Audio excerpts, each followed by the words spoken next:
ချီးရင်ငှားရဆိုရင်အမြဲတမ်းမှားနေတဲ့ above လေးနှလုံးရှိအဲ့ဒါကတော့ borrow နဲ့ lend ဖြစ်ပါတယ်အဲ့တော့ borrow ကချီးအောင်ငှားတာပဲဒါပေမဲ့ borrow ကယူလိုက်တာအဲ့တော့ဒီရေဘူးလေးကိုကျွန်မခဏငှားတယ်ဆိုလို့ရှိရင်ကိုကယူလိုက်တာချီးယူလိုက်တာငှားယူလိုက်တာဖြစ်တဲ့အခါမျိုးမှာ borrow လို့သုံးမယ်အဲ့တော့ကိုရှိကပစ္စည်းကိုရေဘူးကိုသူများကိုခဏငှားလိုက်တာမျိုးအဲ့ဒါမျိုးဆိုလို့ရှိရင်ကိုကငှားပေးလိုက်တာချီးပေးလိုက်တာ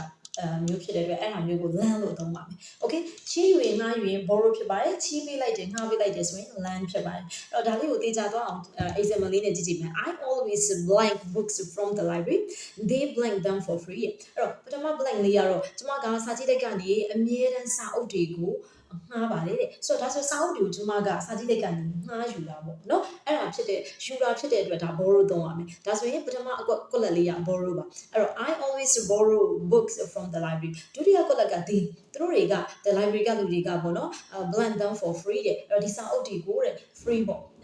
အလကားငှားပေးပါတယ်ဆိုတော့သူတို့ကကိုယ်ကိုငှားပေးတာလေဆိုတော့ဒါဆိုရင်သူတို့ကကိုယ်ကိုပေးတာဖြစ်တဲ့အတွက် lend သုံးရပါမယ်အဲ့တော့ they lend them for free I always borrow books from the library they lend them for free ဖြစ်ပါတယ်ဒါဆိုရင်ဒီ video file ကိုကြည့်ပြီးပြီဆိုရင် borrow နဲ့ lend ကိုမှားပြီးတော့မသုံး